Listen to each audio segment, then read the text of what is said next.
Hey there, Knicks fans. This NBA season, every shot you take with FANATICS Sportsbook puts points on the board. Earn up to 10% FANCASH on your bets, win or lose. So even if your bet misses, you're still scoring FANCASH. Unlock the world of FANATICS with FANCASH for exclusive rewards like authentic apparel, game tickets, and meeting legend at FANATICS events. Make the switch and turn every bet into a bucket with FANATICS Sportsbook. Winning hits different here.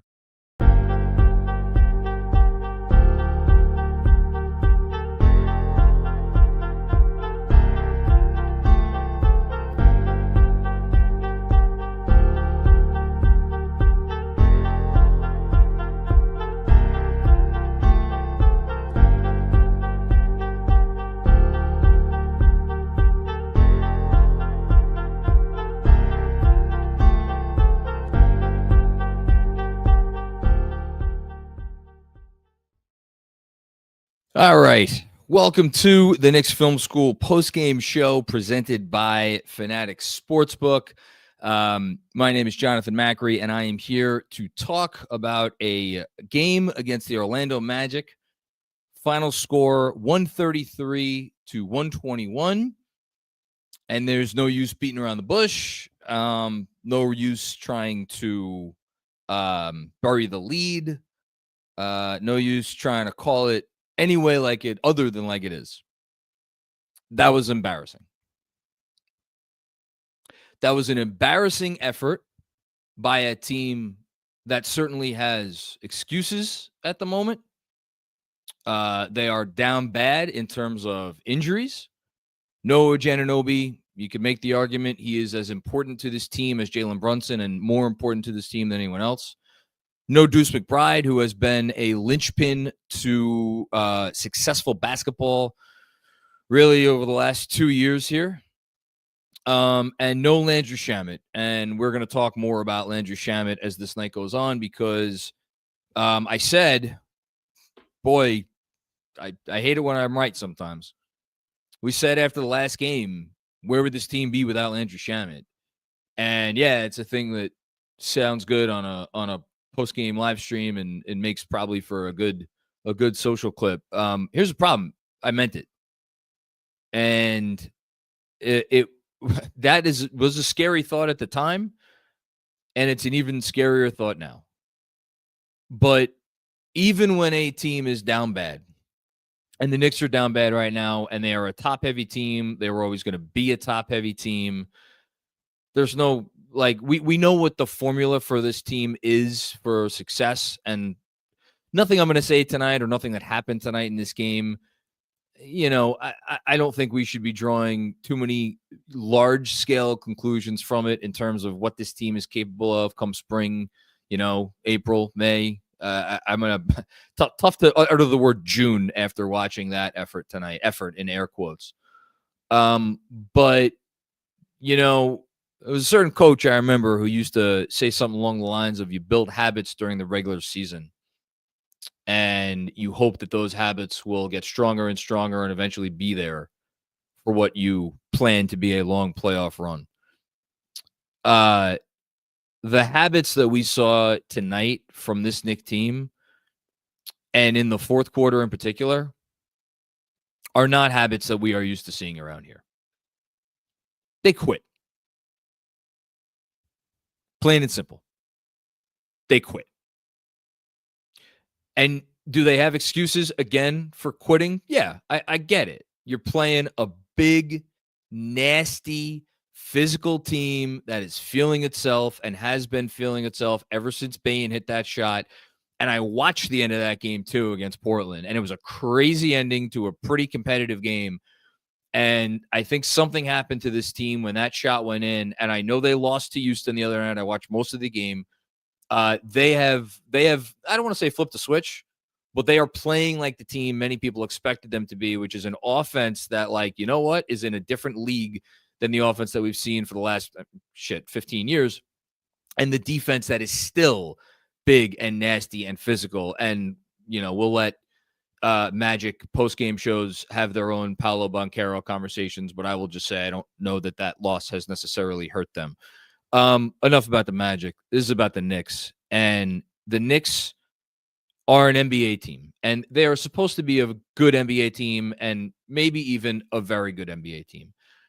And when you have the level of expectation on you that the Knicks had coming into this season,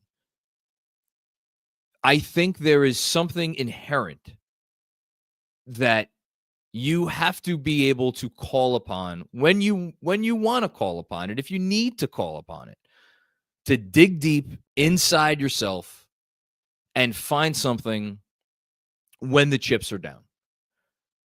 And look, because here's the thing.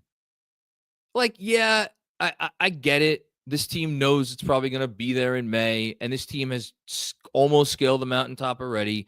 They have repeatedly been to the second round of the playoffs, and last year they made it one round further than that. They probably know that they will be able to turn on the Jets when it matters. But that doesn't really give me much confidence tonight when I am trying to think about what this team is and the habits that they are forming, because of the fact of the matter is the team that went to the conference finals last year and the scrappy ragtag bunch of, we don't have anyone healthy tonight and we're still going to fight you tooth and nail to the very end. That team, the 23-24 team that this city fell in love with in February and March and April into May, even though they didn't have any healthy bodies. Those teams had good habits. Even last year's team, which was such a slog to watch at times because their offense could not get out of its own way. I could count the amount of times on one hand, and I'd be honest with you, I can't sit here and recall a ton of them right now, when I looked at last year's team and was like, oh, yeah, they quit. And God knows I never said that about the team 2 years ago, despite the fact that if any team had any right to quit, it was that team after OG went down and after Julius went down and Jalen was banged up and DiVincenzo missed a game and Hart missed a game and Mitch was not even back yet. It didn't matter. Didn't matter who they had. Didn't matter if they had 6 healthy guys. They would go out there and they would give you hell. And if you have a team with aspirations to go to the finals, you would love them to have that extra gear where, you know what, when the chips are down, we know how to summon it. And I actually felt that way watching them in the first half. I know the Magic scored 1 million points. I know the defense wasn't good. And there were some culprits I thought that stood out more than others in the first half as far as why the defense was not good. But I can't even, it would be disingenuous of me, at least in this monologue, to call out anyone in particular after this game, because what happened over the course of the second half of this game, and in particular the fourth quarter, that was a team effort. That was a team-wide, we're done with this shit. We're moving on. And you know what, I think we had another game at some point this season where we watched them deliver a questionable effort level. Oh, you know what it was? It was actually the last Magic game where they were on a back-to-back. And we watched them deliver a questionable, maybe not a questionable effort level, but like they got punched in the mouth and they didn't punch back. This team has had 2 days off. 2 days off. And you watch them again, in particular in the second half. Like, you know what honestly came to mind, and this is really sad and troubling, was there was a possession in the middle of the fourth quarter. Let me actually rewind. There was a game the Knicks played, it seems like a while ago now. It was like a week and a half ago, against the Memphis Grizzlies, in which at one point, I forget honestly who the Knick was, but someone came around a screen and there were like 3 Grizzlies around the paint that stood around and watched as someone went up for a layup or a dunk. I forget what Knick it was. But like everybody from the Grizzlies stood around and watched. Timeout Memphis. And I remember watching that. I'm like, oh, this team is broken. This team is broken. And there was an exact play like that. At least one play. And there were one or two other plays bordering on that in the fourth quarter of this game where it was just the compete level. There was no compete level. The compete level was for a professional basketball team that has designs on winning a championship. There was no compete level. The compete level was not acceptable. Now, am I going to say the same thing about them that I said about the Grizzlies whenever I saw that play, that they are a broken team? I can't go that far. And maybe that's me being kind. I do think, though, that this is a team, and look, I'll go back to that 23-24 team. To a man, Ihart, DiVincenzo, Hart, Brunson, Deuce, Burks. You laugh, but Burks, precious. Then that season, absolutely precious. I'm sure I'm forgetting a key figure or two, but those are the ones. Bogey. There was no, like, you knew what every single one of those guys was about. As my daughter comes in here and she thinks she's going to jump on the bed. Glad she's happy. We're staying over my mom's in the city tonight, in case you can't see from the backdrop. Been a while since I did something from here. Izzy, you got to be quiet. Those guys didn't know how to quit. Those guys did not know how to quit. And it made for not always the most enjoyable basketball, but I don't remember any game from January 27th of that year until they were eliminated in Game 7 at home against the Pacers where I felt anything like I do tonight. And then they started to change over the team. Cat came in, Mikal Bridges came in. Okay. Even last year, I think the gambit, the front office's gambit was that there's enough of our culture here that even if we're bringing in players who are maybe not quite cut from the same cloth as some of the guys who went out, and again, they couldn't help it with Hartenstein, we're still going to be able to retain enough of what made us us. And you know what? Honestly, I kind of think they did. And they made it pretty far. I'm just looking what Mike Brown opened his press conference. This is with James Edwards III. This is from Mike Brown. Obviously, tough game for us, but I got to keep preaching about it being the next man up. But in our case, it's the next man up, and next man up. Look, I get that from Mike Brown, and this is actually going to go directly into what I am saying. There is a breaking point. There is a there's a term that applies to this. And I always forget what the term is, but there's basically it's a slippery slope, and eventually you fall off of it. And yeah, if you want to say no OG, no Deuce, no Landry, and honestly, frankly, right now, as it applies to this team attempting to defend the basketball, no Mitch. The Mitchell Robinson that we're seeing out there that Orlando was hunting and targeting and picking on, that's not Mitchell Robinson. It's not the Mitchell Robinson I know. And you hope that guy's going to be back. The guy that used to be here, he's not here right now. So when you add, yeah, I get it. It is next man up. And I think Mike Brown is doing his team a solid by going out there and saying that. I got to tell you, and look, I get it.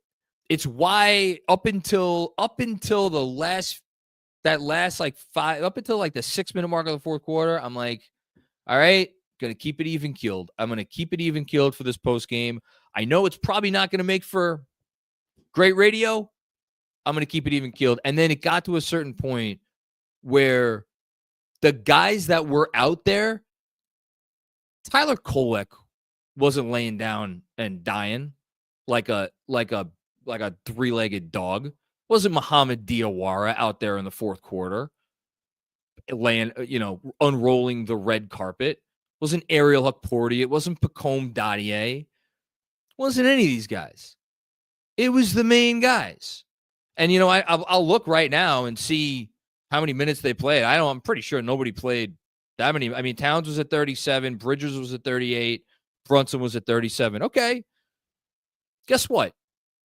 You know how I know those guys could play that many minutes and stick with it until the final buzzer? Because they did it every fucking game that mattered last season. So don't give me that. Don't give me that as why with 2 days off. No, those guys had enough. And they were like, to hell with this. I'm done. And that is worrisome. Because, and just to get back to what I was saying before, you further change the roster this year. Now you bring in Clarkson. Now you bring in Yabusele. Again, 2 offense-first players. It was very clear how they were going to attempt to win a championship this year. It was going to be with offense, even more so than last year. They were leaning even further into it. And the plan was that their high-level defenders are going to be able to do enough to keep them upright on that end. Well, their best defender, O. Anunoby, did not play tonight. Their second-best defender, Mitchell Robinson, is not Mitchell Robinson. Their third-best defender, Mikal Bridges, look, Mikal has done some amazing things this year, and he's probably been their most consistent player from top to bottom from opening night until tonight. Offensively, I thought he was awesome tonight. Yet again, he's been awesome pretty much all year. He is, I'll just say it, he's past the stage of his career where he should be a team's best defender. And I think you saw that. And when you go up against a team like Orlando, you can't just stick Mikal Bridges on Franz Wagner and say, go, cover him. Mitchell Robinson was on Franz because they didn't have any other choice. Mikal Bridges can't cover him, And then, who was their fourth best defender when healthy? Maybe Deuce. All right, he wasn't there, And then you get to Josh Hart, and then you get to everybody else. So no, they didn't have the bodies tonight. And if that's going to help you sleep at night, that's fine. I got to tell you, I don't know that it's helping me because these are still NBA players, and defense is still about effort more than anything else. And they just stopped trying. So the question that I find myself asking, turning kind of to the big picture, did this team sell a little bit too much of its soul over the last 2 years? Have they gotten a little too cute by half in trying to assemble, the perfect roster top to bottom? It's honestly an unfair conversation to have tonight because this isn't the roster. This isn't the roster, and I don't know when we're going to see the roster again, although I guess now at this point, the roster, in quotes, now includes Landry Shamet because, so it just does. He's one of their 7-8 most important guys, even if they're fully healthy, which is, again, crazy. But that's where we are. But, I've been going on for a while. I'll end with this. When you are a team that has that certain extra something that Orlando has right now, that Detroit has right now, that Houston has right now, there's a couple other teams that, OKC, that's comical what they have. But you don't even have to talk about them. You can talk about, some other teams. It's 1 through 15. It's 1 through 15, and it is a collective selflessness and pride. That's really all it is. It's just pride. When the chips are down, our compete level will still be there. And tonight, it just wasn't. Is that now part of their DNA? I hope not. I really hope not, because that would be a really discouraging way for this story to end. I don't think it is. I am, again, going to choose to not draw too many long-lasting, big-picture conclusions from this game because of who was not there. But you cannot wipe this away with, oh, we didn't have OG, we didn't have Deuce, Landry Shamet got hurt. You can't just sweep this under the rug. Not with how they brought this one home. You can't do it. It's disingenuous and it's incorrect. So I'm not about to sit here and do it to start a post-game show, which, look, we could talk about whatever you want tonight. We could, if you want to get on certain guys. No one who played in this game tonight is above reprieve. And that's, I mean, yeah, some guys scored. Jalen Brunson had a nice offensive game. Jalen Brunson's as big a part of the problem defensively as anyone. I got on Cat in the first half because I thought he stood out for me a little bit more than some other guys in the first half defensively. Jalen Brunson was worse, probably just as bad, if not worse, in the second half. And I'm naming them because they're the two best offensive players on the team, and they're the guys who are the two quote unquote weakest defenders. But nobody defended. So that's where we're at.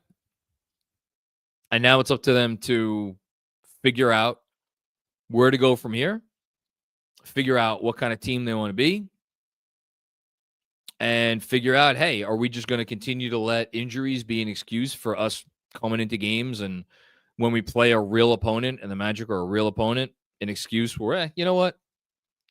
Tonight's not going to be the night for us. Is that what they're going to be? Or they'll look themselves in the mirror and say, because here's the last part, and I haven't said his name once. I don't even want to say it now. This would not have been a conversation under who. Because it just never was a conversation. Now they have to hold themselves accountable. Now the accountability has to come from within. Because there's no psychopath walking through that door. So let's see what happens. All right. Let us move on. Before we get to the super chats, we are going to go over our betting and sweating picks for the night. So I was saving the mention of this until now. We should say Landry Shamet left this game with what looked to be, obviously nobody's reported on it yet. Mike Brown said he's going to get imaging tomorrow. Landry Shamet left with what looked to be a dislocated shoulder. And I just want to say, just on a personal human level, I watched that happen and I was sick to my stomach. Literally, I felt queasy because Landry Shamet has you want to talk about a guy who has espoused from the opening night, until now, has espoused all of the qualities I'm talking about. It's Landry Shamet. All the stuff that we want this team to be, Landry Shamet is that to a T. Is he always going to get the defensive stop? Is he always going to make the three? No. But that dude, he don't know the meaning of not compete. So to see him go out and now potentially be gone for a while, I don't know. I don't know what I don't even know what a positive injury report would be. So this is all to say that injuries are grossly unfair to us as sports fans. So there's no reason why, if you are, engaging with a sports book, there's no reason why your sports book also has to be unfair. So our parlay tonight included something with Landry Shamet, 3-pointers made, and then also included something with Deuce McBride, a certain amount of points. Now, Deuce, different story. He was ill. He was supposed to play. He didn't play. So what ended up happening with this particular 3-leg parlay was the Deuce points thing was voided. And then because Fanatics Sportsbook does fair play, where each player gets injured in the first half, wipes the slate clean, the Deuce or the Landry Shamet 3-pointers made, that part of the parlay got wiped away. So this parlay actually would have hit if Josh Hart went over 4.5 assists, and Josh Hart, of course, ended this game with 2 assists. You could thank me for that. I was back and forth between Hart assists and Mitchell Robinson rebounds. Neither one hit, so I guess I don't feel bad about picking the Hart one over the Mitch one. In any case, again, injuries, not fair. Your sports book, the least they could do is be fair. And that's why we love Fanatics Sportsbook here at Knicks Film School. Okay, let us move on to whatever people want to talk about. And I am preparing myself. I will just say that. We get started with Sam Garcia's dad. Damn it, Shamit. Yeah. I mean, we could talk about it real quick. Like, OG Anunoby, is he going to be back by Christmas? Is he going to be back end of this in-season tournament? We could be looking at another 4 weeks without OG Anunoby. That's entirely possible. And so Landry Shamet not being there, they're going to have Towns, Robinson, Bridges, Brunson, Clarkson, Hart. I just named 6 guys. Those are pretty much the 6 guys that you could depend upon right now. Towns, Robinson, Bridges, Shamet, Brunson. No, I said Shamet. I shouldn't say Shamet. So Bridges, Brunson, Hart, Clarkson, and Deuce. Deuce will be back. So that's 7. The Knicks right now could depend on 7 guys. Scary thought. Okay, let's keep going. Ron Tequila, Knicks would be lucky to make the second round. The way they're playing right now, yeah. I mean, they're not playing like a team. The way they played tonight, they wouldn't beat anyone in the playoffs. Do I think they're going to play like that in the playoffs? No, I don't. But no, that's how they're playing right now. Another one from Ron coming up. I've never seen a more appalling defense. It's atrocious. It was atrocious. Now, if you've never seen a more appalling defense, that means you started watching Knicks basketball approximately in 2020, which is fine. If you only started watching Knicks basketball in 2020, God bless you. You missed a lot of shit. No, I mean, like, for a competitive team that wants to do something, that's about as rough a stretch there in the fourth quarter as you'll see. Thanks, Ron. Drew P. Brown's defensive system is awful. Also, she shouldn't ref. Yeah, I mean, the refereeing tonight wasn't good. Did it get in their heads? Probably. Am I going to blame the refs for what happened to this team tonight? No. The defensive system, I'm not going to blame the defensive system tonight. Does the defensive system maybe need some tweaking? Or was what we saw? I mean, this would be the most troubling thing. The most troubling thing tonight is if what we saw in the fourth quarter was a quiet rebellion against the current defensive system. I don't have any reason to believe that is the case. Would that be insane? Yeah, you tell me. Thanks, Drew. JDM 33333. I think I got all those threes. The Magic own us for years. Bad matchup, I guess. I mean, yeah, it's not a great matchup. It's not a great matchup when you don't have anyone who could guard Franz Wagner. Generally, a team with that much size, when the Knicks are down OG Anunoby and they're playing all these guards, and they're resorting to freaking Mohamed Diawara to try to give them some size on the wing. Yeah, you could say it's a bad matchup, but like, again, if they played like they did in the first half, in the second half, and they just missed shots, and the Magic made some threes, I wouldn't be going crazy here. I really wouldn't. I would be like, all right, it's tough loss, you're hurt, whatever. We're talking about the compete level. That's the problem. Thanks, JDM. Colin Reardon, can you remember 3 straight good defensive possessions? I don't know. They probably put the last time they had 3 straight good defensive possessions in a game against a team that was a real team. Probably against Minnesota. I thought they played okay defensively for stretches against Minnesota, but even that wasn't great. And that's the problem. They can't string together anything good. Thanks, Colin.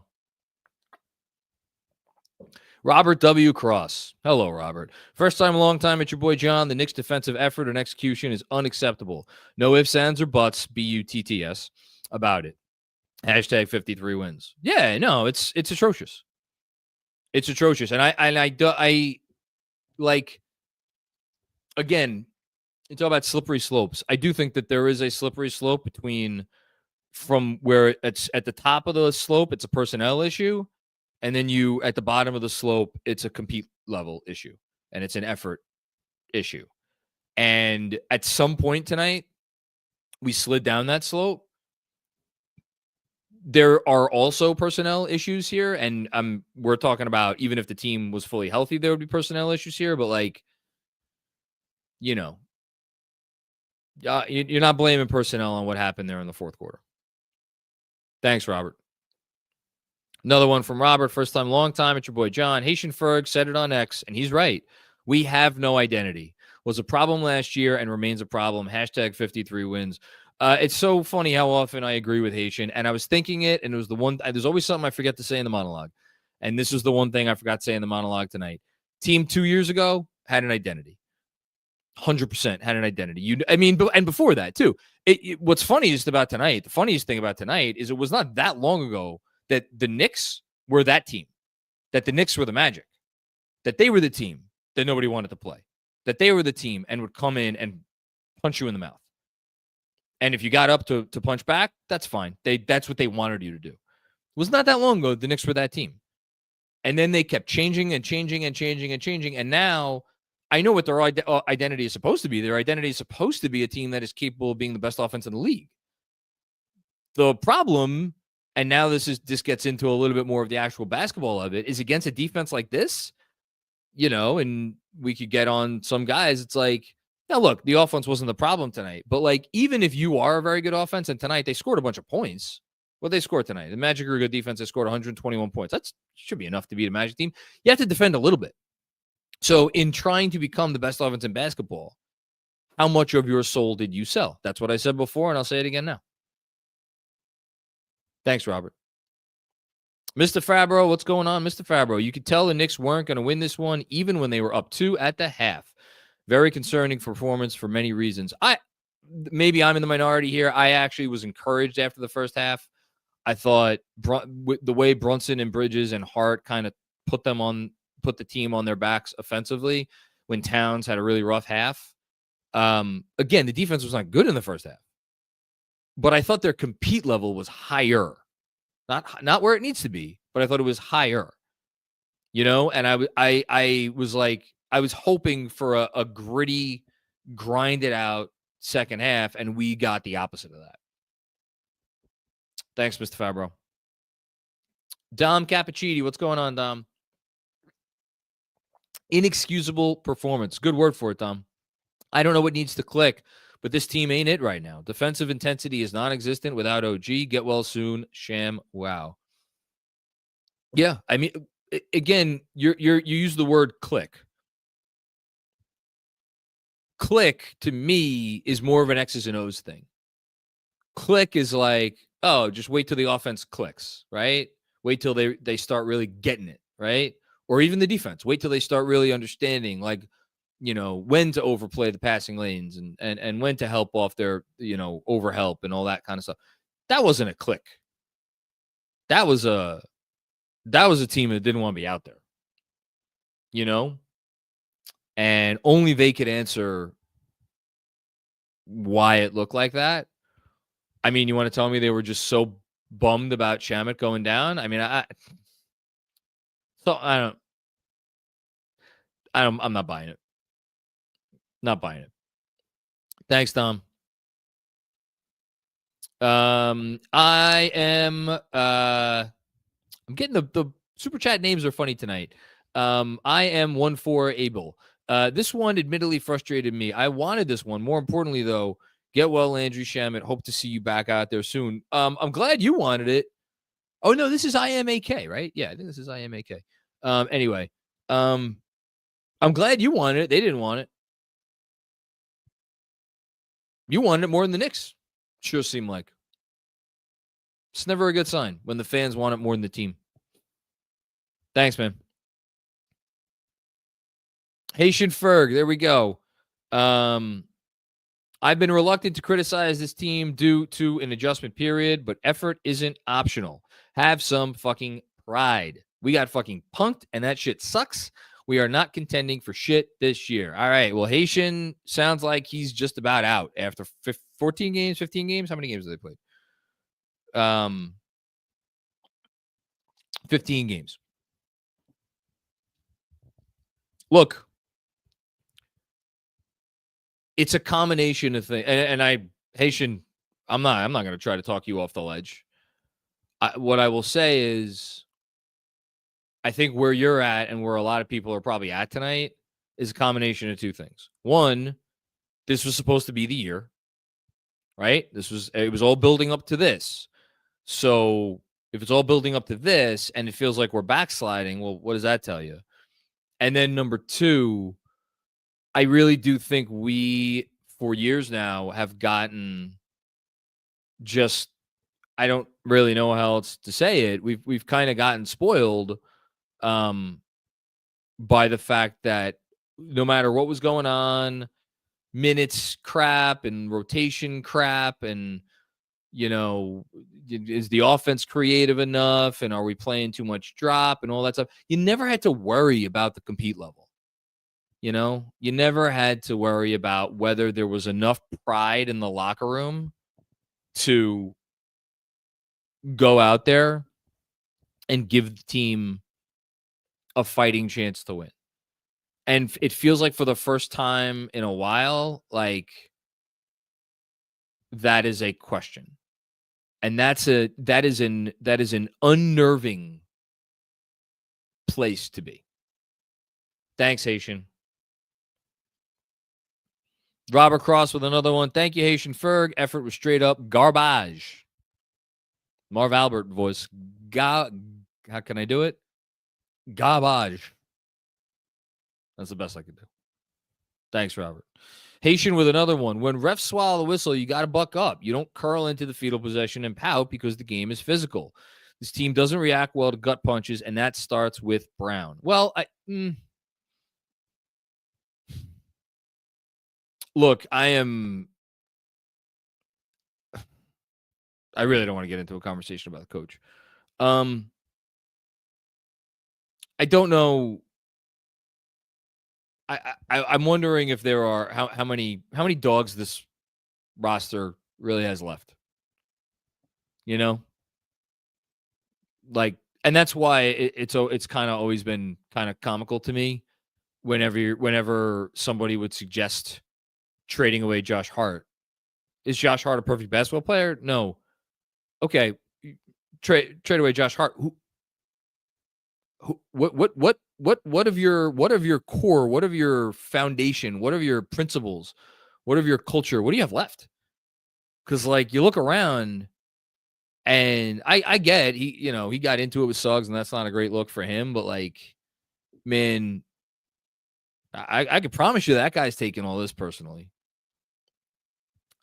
I don't know how many other guys that were in uniform are. I mean, Brunson, always does to some extent, but again, the compete levels, it is what it is.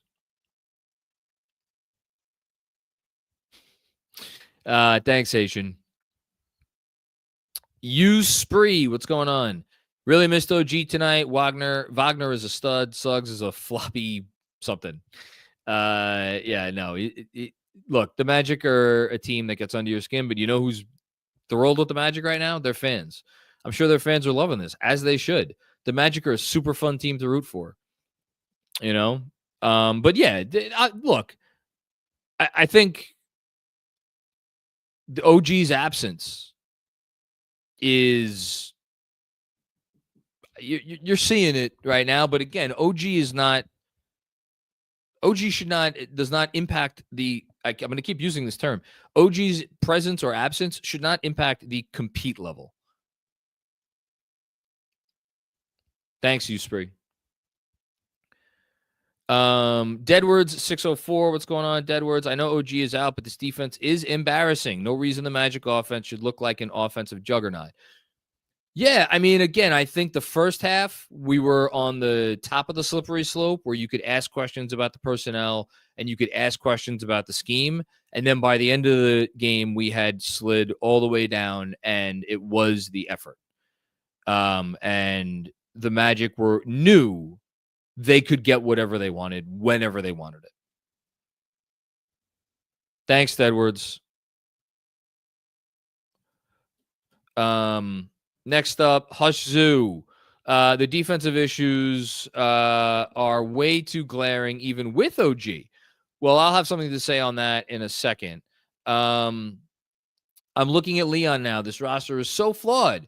I don't care if it's still early. We are Charmin soft. I mean, the only pushback I'll give you on that is, and I know it because it hasn't changed because he hasn't played yet or since he went out, but their defensive rating with OG on the court is exceptional. It's like 106 point something. It's really good. Like when OG plays, their defense has been good. And that makes sense because he's an all defense level player and he slots everybody else into place. He slots Mikal Bridges into place. He slots, when Deuce McBride is there, he slots Deuce McBride into place. He slots Josh Hart into place. He slots everybody into place. Without OG, everybody has to take a step up. And then when you're missing OG and, a Deuce or a Shamet, in tonight's case, an OG or a Deuce and a Shamet, it's a different story. In terms of looking at Leon, like, they're not, I don't know that there's any big change that they are going to be able to make this season. Like, this is the roster, more likely than not. Thanks, Hush. Rich McLeod, what's going on, Rich? I know they're missing guys. I know the refs are bad, and I know it's early, but this team continues to be really frustrating sometimes. Yeah, I mean, it's incredibly frustrating, and it's frustrating in a way that is very different from last year. Last year it was how they were being guarded and maybe the decisions that were not being made to counter how they were being guarded and maybe a lack of offensive creativity, all those sorts of things. This is a very different type of frustration, and I do want to say, like, I don't know that we have had a game yet like this. I don't think we have had a game like this because I would remember a game like this. And we have not had a game like this. But there has been a buildup over the course of the last month of generally defense that you watch and you're like, this doesn't look like a team that's competing for a championship in terms of the defense. So, while this is only one game in terms of we're talking about effort and compete level and quitting and embarrassment and those sorts of things, it's not as if this has come out of nowhere, which is why I am appreciative and understanding of everybody who is wanting to jump to some conclusions tonight. Thank you, Rich. Lewis, what is that? Estudo, what's going on, Lewis? Thank you for the very generous super chat on a tough night. Really appreciate that, Lewis. It's time to have the cat conversation. I mean, I had the cat conversation 3 weeks ago, and a lot of people yelled at me. And so, yeah, I'll just throw that out there. On nights this team is shorthanded, your stars need to step up. I don't care if it's injury related or something mental, but these listless or lifeless, either one, if the shoe fits, performances from him are becoming all too common. Look, I wrote it. Not the next day. I wrote it 2 days after when I did a newsletter on, his a little bit of a deeper dive into his performance in the Bucks game and things that happen with Cat when Cat's going right, what's going on, and when Cat's not going right. I just don't think there's any way around it at this point. Like, if you are physical with Cat, you're probably going to do pretty well. He just doesn't deal with physicality well, whether it's because it gets in his head and he makes poor decisions because of it, or it takes him out of his game, or he's just not able to do all of the stuff that he likes to do against physicality. He's just not a player that has shown consistently enough that he is going to be able to succeed against very physical teams. And I thought that was true for the most part against Detroit last year. who I thought bailed him out a little bit on occasion by putting a 5 on him, and to his credit, he took full advantage of that. But I mean, I don't know. I mean, look, I've said all the things about Cat, but tonight to single him out actually doesn't really feel right. But look, I've had the conversation, Lewis. I don't know what else there is to add to it. This is who the player is. It's a decade in the league. It's who he is. It's not changing. It's who he is. Thanks, Lewis. Next up. We got more Cat comments coming up. Okay, hey, here we go. Husu Knicks. When can I start side-eyeing 32? It's still too early. Why is it JB that consistently shows up and not our $60 million player? Well, he's a $53 million player this year, in fairness. It's the player option in the 27-28 season that's for $60 million. Just so annoyed. Let's go Knicks. Different kind of offensive players. Different kind of offensive players. JB can, quote unquote, get you a bucket when you need one. That's just never been really Cat's thing that he, again, feels comfortable doing consistently enough, and certainly not against teams like this. Not teams that are going to get through, throw him off his game, push him around. It's not what he wants to do. It's not how he wants to play. So he wants to be Kevin Durant. Thanks, Hush. Drew P with another one. This isn't it. Does Leon consider Cat for AD? Oh God, I don't know that swapping out one problem for another is the solution. I would rather personally, and look, I'm not going to shoot down that idea as like completely insane. No, Anthony Davis, when he's healthy, is a top 15 NBA player. So the notion that I would sit here and be like, that's insane. It's not insane. And I said this when Sean brought it up to me on a recent show we did together, where he was like, this is insane. And I was like, I don't know if it's insane. Maybe it was Jeff. It was someone. Would I do it? No. One, because Anthony Davis, I think the best days of his career might be behind him from a health standpoint. And two, I still think the ceiling of this team is probably higher with Cat, only because with Cat, you can be the best offense in the league. And I do think that there are ways when you are fully whole and healthy, even against physical teams, I think you'll have enough there to be able to score in bunches. And then if you are right defensively, you will have enough at the other end to kind of mitigate what Cat, takes off the table. So personally, I would not entertain that, but I understand if people are a little frustrated. Riyadh 92. What's going on, Riyadh? Watching this ragtag offense rape and pillage this atrocious defense has me really concerned. In the second round, Orlando and Detroit will both be a tough out. I would not call this version of the Magic a ragtag offense. I think this is a real NBA team. They shot 39% from deep tonight. That is just not something you would have been able to say about the Magic in years past. Franz Wagner is an all-star level player. When Jalen Suggs is, I think it, and this is how I think it benefits them.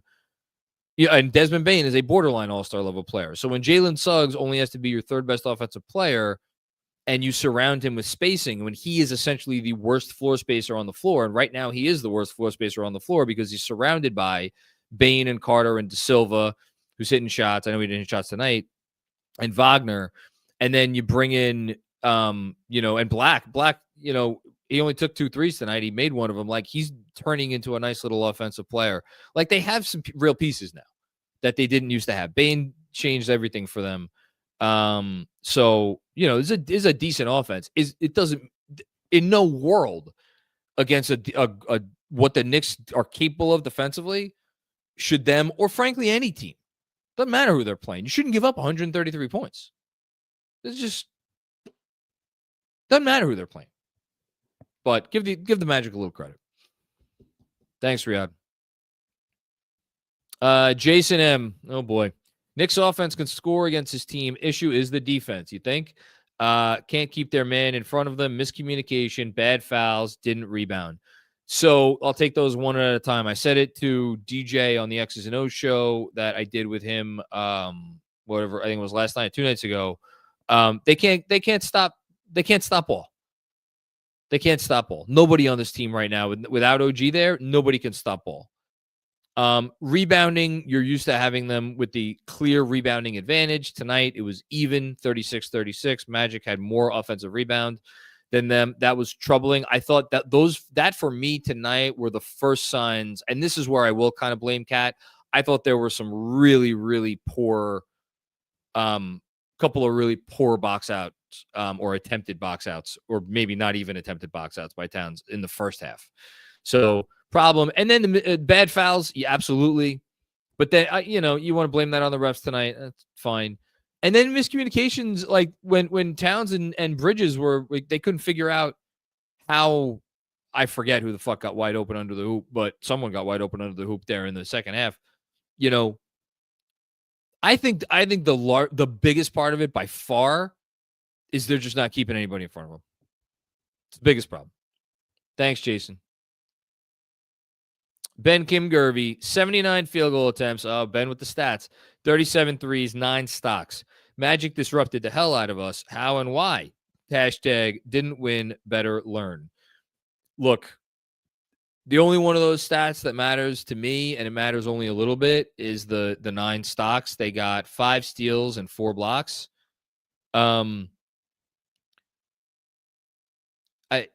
This game was not about, and I know you know this, Ben. This game was not about offensive numbers. This game wasn't about threes. This game wasn't about field goal attempts. This was about pride. It was about pride. Thanks, Ben. TJ2K, what's going on, brother? We never seem to have a plan for when we get punched in the mouth, and I keep seeing us get punched in the mouth. I would, well, if you want to talk about this season, yeah, this season they don't have a plan for when they get punched in the mouth. Last season, I saw this basketball team come from behind behind twice, where they were down by 20 in Boston against the defending world champions. So they used to actually do pretty well when they got punched in the mouth. Do they do that now? Not so much. Not so much. Thanks, TJ2K. Robert Cross with another one. First time, long time. It's your boy, John. Let's be clear. This team is supposed to be a great NBA team. Not good, not very good, great. Oh, gosh, Robert. I trying to ask myself if I ever truly believed, even before the season, this was a great NBA team. I really did want to believe it. I don't know. They might still be a great NBA team. They might still be great, but look, we're not going to go through the whole litany of how every move that got us to this point and how we got here and why we're here and why we're not somewhere else. But, they're here because a series of decisions kind of that they've felt like they had to make at the time got us here, and here we are. Thanks, Robert. Okay, Hush Zoo with another one. Pacome can't even sniff the floor. Good job, Leon. I mean, it's a disaster. I hope that pick. I mean, it accomplished the financial purpose. I know that. I hope that's all they were counting on, because it's the fact that he can't even get consideration right now is kind of a disaster. Thanks, Hush. John Leary, the Shaman injury highlights not finding one rotation player in the last 4 drafts even more. So I was going to write about this for a newsletter, and I ended up recording a little video on it that we might put out at some point in the near future. It's glaring right now. It's glaring. They're like even one guy, So yeah. All right, we got a couple from Oliver Sykes. What's going on, Oliver? Oliver, thank you very much for the very generous contribution. Really appreciate it, man. You can point fingers. I think our window was when Randall and Anunoby were healthy. Then Hartenstein left, and we needed a center. They should have just traded those 2 first-round picks for Walker Kessler. All right, let's get Oliver's next comment here. Leon Rose wanted something shiny in Towns, and that's when the mistake was made. You could even say it goes back to screwing up the Hartenstein contract. Just needed to get that off my chest. Oliver, I'll say a couple things. One, you're not the only person who looks back and wonders, should Leon try to have get Hartenstein for a 3rd year? Now, would Hartenstein have been amenable to that? Would Hartenstein have been amenable? He was a guy who there was a lot of buzz about him. He had put up those crazy plus minuses. I'm sure his agent, Sam Rose, was reading the Reddit thread. Oh, baby, this guy's Jokic in plain sight, the whole thing. Maybe he only wanted to sign for 2 guaranteed years. Maybe that's what he wanted to do. I don't know. We'll never know. As far as the pivot, the other pivot, the alternate pivot, not to Cat, to some other center. So the problem there is they had already given up the picks for Mikal Bridges. So they really didn't have anything left to trade for Kessler. You could argue, I think you could sit here now and be like, did they have enough to even get Kessler from Danny Ainge? There's a chance that they did not. When did they know Mitchell Robinson was going to miss basically the entire year? Should the fact that Mitchell Robinson was going to be out for pretty much the entire year, should that have influenced their decision as much as it did? Or should they have said, you know what, we're going to take our lumps this year. We're going to trust that Mitch comes back in March. And if we have to live with Precious Achiuwa and scrap heap center X and, what, is it going to hurt? Yeah, it's going to hurt. But we'll deal with it. Jericho Sims. How about that? And we'll be the 4 seed or the 5 seed. Should they have done that? I mean, these are all alternate paths you could walk down. They did what they did. I'm totally fine with you getting it off your chest, Oliver, because if this era does not end the way that we want it to end, there's like 5 or 6 different pivot points you could look at. Ultimately, the Cat trade is the pivot point, even more than the Bridges trade. And I say that knowing that the Bridges trade, and I don't want to go too far down this road, but we know that may impact at some point their ability to get or not get a certain guy in Milwaukee. But it's going to be the Cat trade. The Cat trade is going to be the thing. Whether if it works, we're going to look back at the Cat trade and why it works. If it doesn't work, we're going to look at the Cat trade as why it didn't work. Thanks, Oliver. Appreciate the generosity there, man. I really do. Adam, what's going on, Adam? That was a pathetic defensive performance by the Knicks. 2 full days off after a night where they should have lost to the lowly Mavs with no AD or Cup or Cooper Flag. Cooper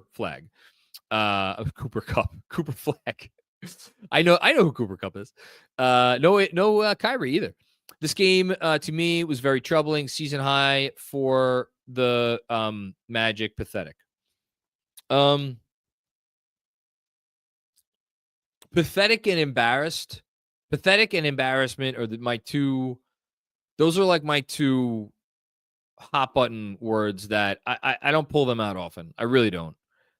And I just can't begrudge anybody for using them tonight. I just can't. I just can't begrudge anyone for calling that effort. Again, effort in air quotes. I can't begrudge anyone for calling it like it was. I get it. They're down bad. I get it. They're probably feeling it mentally as much as they are physically. I get it.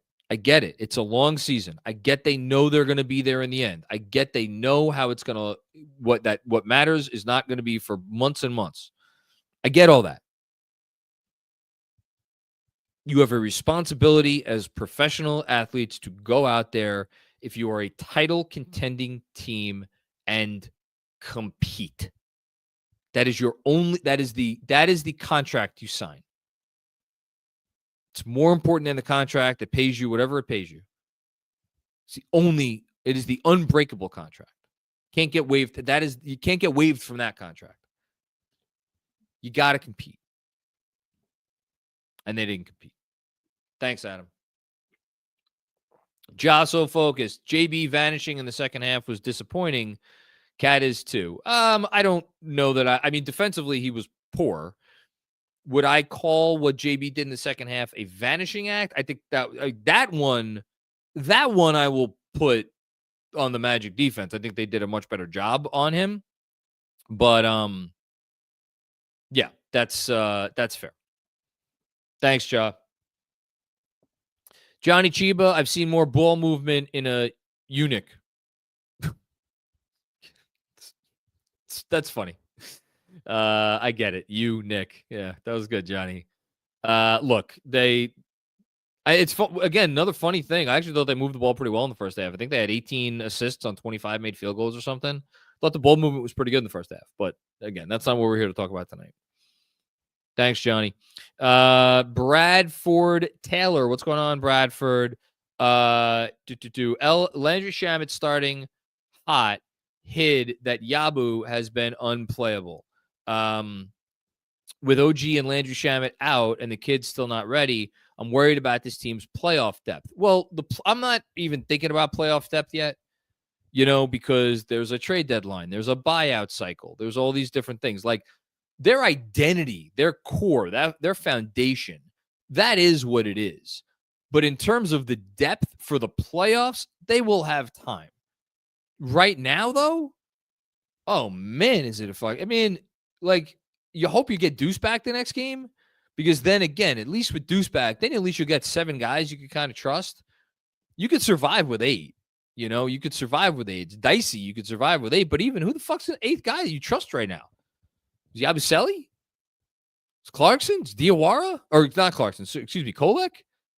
And Kolek had some decent moments tonight, too, So, I don't know. All right.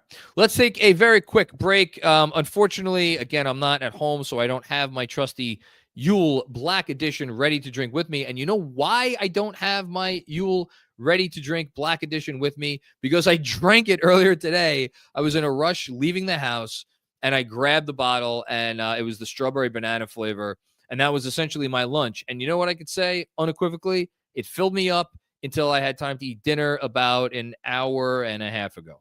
So if you haven't picked up on the gist already, what is Yule? Well, it's essentially a meal in a bottle. If you ever skip meals, if you don't have time to have a complete one, if you just need some extra energy throughout your day, Yule is the go-to for you. They have 2 great options that we've been talking about here at Knicks Film School. The ready-to-drink Black Edition, which is full of protein, vitamins, minerals, under $5 per meal. Or we have the Daily Greens ready-to-drink, which is developed by registered nutritionists and dietitians, even more vitamins, minerals, and superfoods. Don't forget about those superfoods. And it's only 25 calories, which is even better. If you want to make healthy eating even simpler, as simple as it could possibly be, you could either go into Target stores nationwide, which is where you could find both of the products I just mentioned, or you could get 15% off if you're a new customer just by using the exclusive code KFS at www.yule.com/KFS. Again, the code is KFS, and it's yule.com/KFS. And please fill out the post-checkout survey to help support the show. Thank you. All right. Let's keep it going here. All right, Jordan Miller, what's going on, Jordan? I know we're missing guys, but I really just don't know if a team relying on Cat and JB on the defensive end at the same time can make it to the promised land. You know what?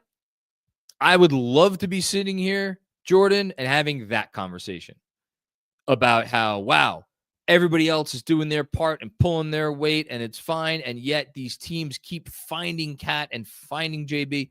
Right now, Jordan, it's going so much deeper than that. And I want to get back to that place. I want to get back to that place where we have to figure out, all right, how do we survive like the 15 minutes a night that we have to play these guys together? I'm happy to have that conversation. I want to get back to that place. That was a welcome conversation to have compared to where we are right now. Thanks, Jordan. Kevin Danishevsky, what's going on, Kev? I'm enjoying Ken Burns' new documentary on the American Revolution. Instead of consuming any more New York Knicks content until Monday, I will finish that. You know, Kev, smart move. Okay, let's keep it going. Oliver Sykes with another one. Rose wanted something shiny in Towns. Towns is soft. The team is soft. Too bad. Sucks to watch. It's not great right now, Oliver. It's not great, and you just got to hope they find a way out of it. Because Towns, I got news for you. Towns is not going anywhere. Did Rose want a shiny new toy? I don't know. Maybe. Kevin with another one. Hate it, but you're right. Deuce for Eason makes sense.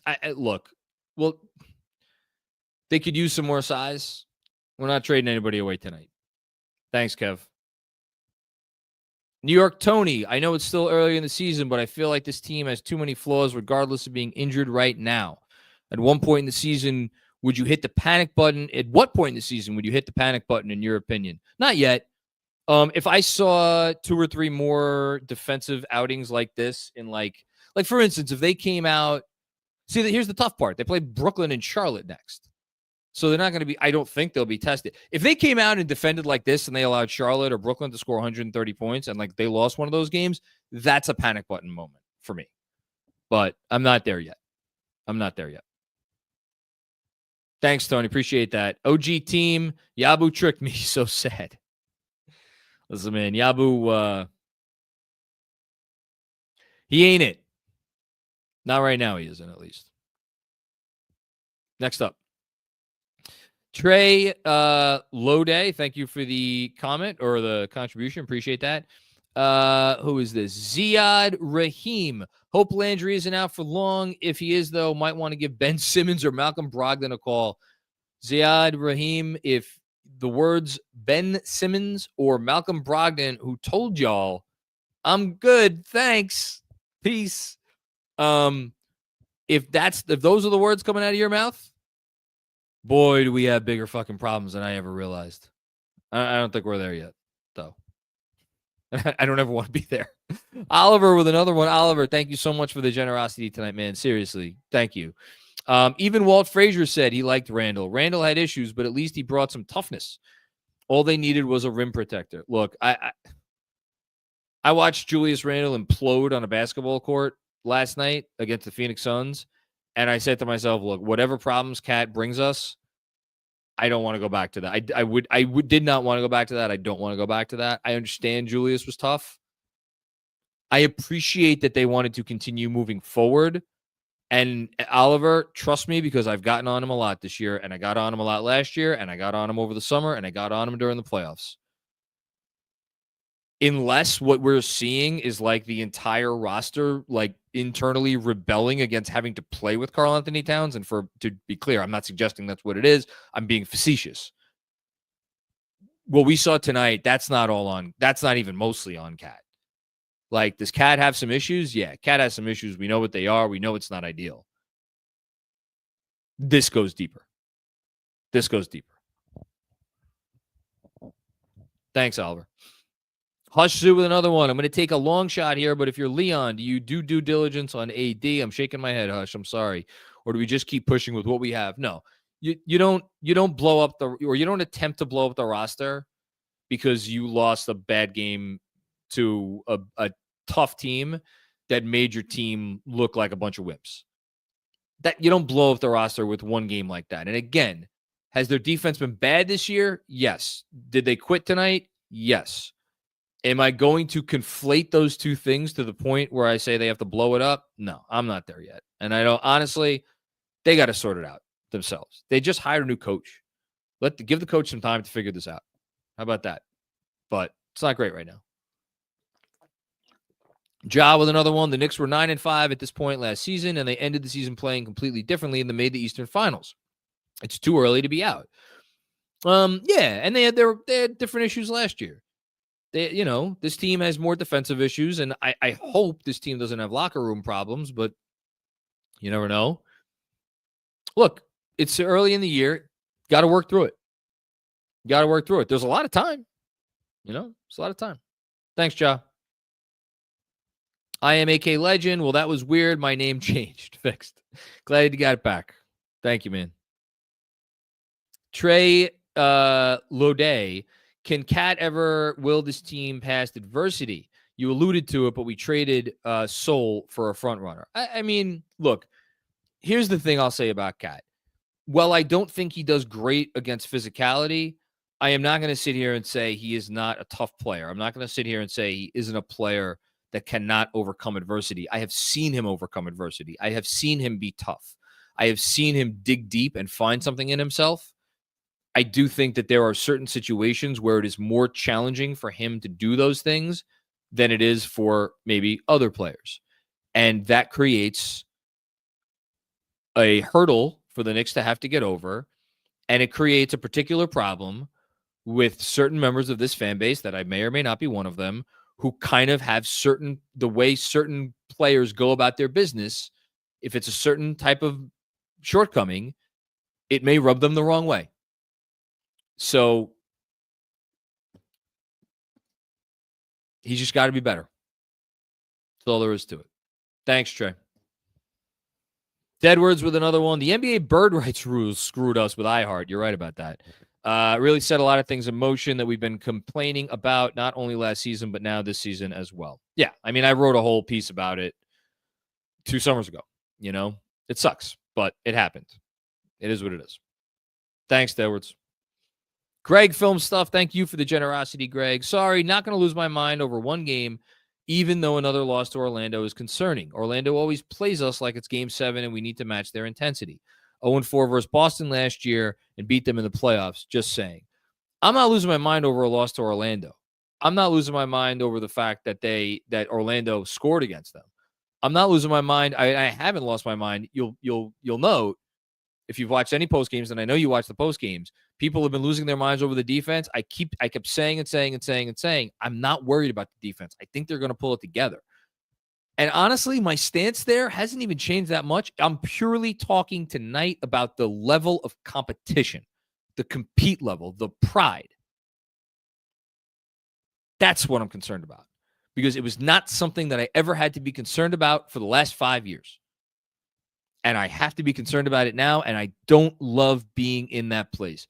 Are you right that we should probably not react because of who's not there? Absolutely. You're right. And yet, I'm feeling the way I'm feeling. Thanks, Craig. Dom with another one. Thank you for the generosity, Dom. I know you're not pleased tonight. I honestly felt much more bad for Shamet than the team. Partially because it's back-to-back shoulder separations for a vet minimum guy has to be a huge career hurdle. Partially because New York doesn't deserve any sympathy after dropping that dookie. Oh, they don't deserve any sympathy. No, that's, again, more than anything, that's why I opened the show the way I did. I was, again, up until the fourth quarter, or like early in the fourth quarter, I was going to open up here and I was going to be like, guys, let's hold off on the torches and pitchforks. This team is down bad. And then what they continue, and I was like fighting the urge to be really mad. And then I just didn't fight anymore because I saw what I saw in the fourth quarter. But yes, I feel awful for Landry. Thanks, Tom. Ferris, what's going on, Ferris? The Magic are a nightmare matchup for the Knicks. Suggs, Franz, and their length completely neutralized Brunson and forced New York into bad shots. Yeah, no disagreement. It's a terrible matchup. It's a really terrible matchup without OG Anunoby. Truly, very bad. Again, my focus is not on how this game went up to a certain point. My focus is that they quit at some point because they really embodied what you're talking about. They were like, shit, man, this matchup sucks for us. We'll get him. We'll get him next time. And that was just a little disheartening to me. Thanks, Ferris. No disagreement, by the way. Sid O Magic 9998. Maybe we win against the Nets. Orlando didn't even need their head coach in the second half. At this point, we're a team of Fiji drinking softies. I mean, I got a Fiji right here, so I don't know what to say about that. Thanks, Sid O Magic. Hush Zoo with another one. Do you still have faith in Yabusele? I just don't see it in him. I don't know where the Philly version went.